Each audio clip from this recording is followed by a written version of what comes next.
नमस्कार। आज हम एक बहुत ही तेज सफर पर निकलने वाले हैं। ये सफर है हमारे ग्रह को बचाने वाले हवा के उस अदृश्य महासागर का। हम जमीन से शुरू करेंगे और सीधे पहुंचेंगे अंतरिक्ष के किनारे तक। तो सबसे पहला और सबसे जरूरी सवाल यही है कि आखिर पृथ्वी के चारों ओर गैसों का ये जो घेरा है, ये है क्या? देखिए, ये सिर्फ खाली जगह नहीं है।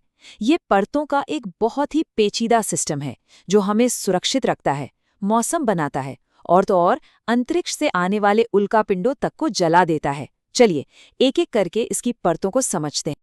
और ये देखिए, ये है हमारा रोड मैप। ये तस्वीर इस पूरे सफर में हमारा गाइड बनेगी। जब हम वायुमंडल की हर एक अनोखी परत से गुजरेंगे, जमीन से शुरू करके बिल्कुल अंतरिक्ष के मुहाने तक। तो अपनी यात्रा के पहले हिस्से में चलिए समझते हैं कि ये हवा जिसमें हम सांस लेते हैं आखिर बनी किस चीज से है, ये कवच बना किससे है। अच्छा, ज्यादातर लोगों को लगता होगा कि जिस हवा में हम सांस लेते हैं उसमें मुख्य रूप से ऑक्सीजन है, लेकिन ऐसा है नहीं। असल में इसमें लगभग 78% नाइट्रोजन है और सिर्फ 21% ऑक्सीजन। और वो जो छोटा सा 1% बचा, वो आर्गन और कार्बन डाइऑक्साइड जैसी दूसरी गैसों से बना है।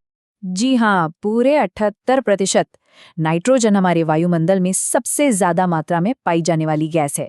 ये बात अक्सर लोगों को हैरान कर देती है, लेकिन हमारे ग्रह पर जीवन के संतुलन के लिए ये बहुत जरूरी है। ठीक है, तो अब असली चढ़ाई शुरू करते हैं और वायुमंडल की पहली और सबसे जानी पहचानी परत में दाखिल होते हैं। ये है क्षोभमंडल, जिसे ट्रोपोस्फियर भी कहते हैं। बस यहीं पर हम सब रहते हैं, सांस लेते हैं और यहीं हमारे ग्रह का सारा मौसम पैदा होता है। ये जो क्षोभमंडल है ना, ये बहुत घना है। सोचिए, पूरे वायुमंडल का लगभग 80% वजन तो बस इसी में है। ये परत एक तरह से हमारे ग्रह की मौसम की रसोई है, जहां लगभग सारा का सारा पानी, बादल और तूफान बनते हैं। और एक जरूरी बात, जैसे जैसे इसमें ऊपर जाते हैं, तापमान गिरता जाता है। तो चलिए अब और ऊपर चलते हैं, एक ऐसी जगह जो हमें एक नहीं बल्कि दो अलग अलग तरह के खतरों से बचाती है। क्षोभमंडल के ठीक ऊपर आता है समताप मंडल, यानी स्ट्रेटोस्फियर। यहाँ की हवा बहुत ही स्थिर होती है, कोई मौसम नहीं होता। और यही वजह है कि कमर्शियल जेट विमान तूफान से बचने के लिए इसी परत में उड़ना पसंद करते हैं।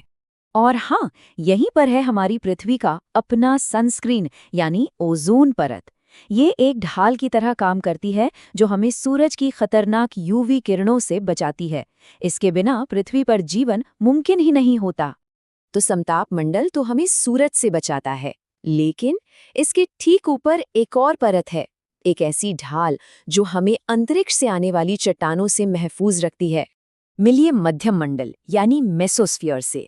जब अंतरिक्ष की चट्टानें या उल्कापिंड पृथ्वी की ओर आते हैं, तो वे इसी परत में हवा से रगड़ खाकर जल जाते हैं।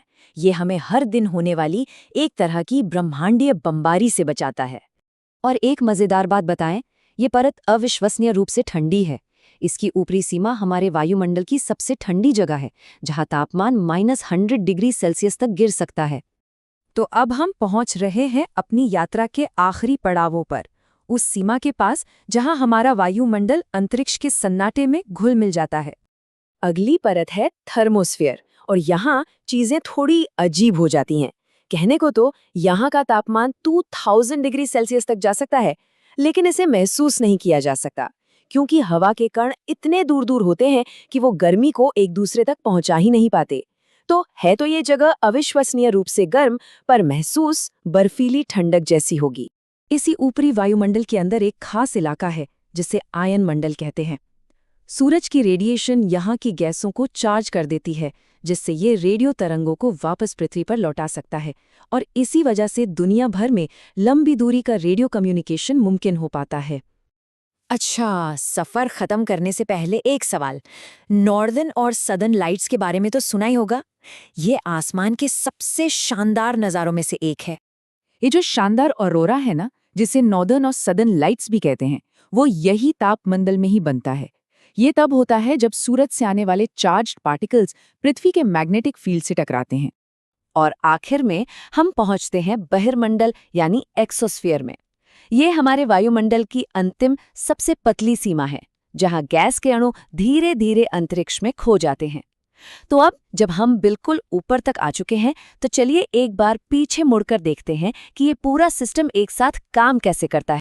तो इस पूरी यात्रा के बाद अब समझते हैं कि ये सब मिलकर कैसे काम करता है। देखिए, ये सारी परतें मिलकर कुछ बहुत ही जरूरी काम करती हैं। पहला, ग्रीन हाउस प्रभाव। कुछ गैसें गर्मी को रोक लेती हैं, जिससे पृथ्वी रहने लायक गर्म रहती है।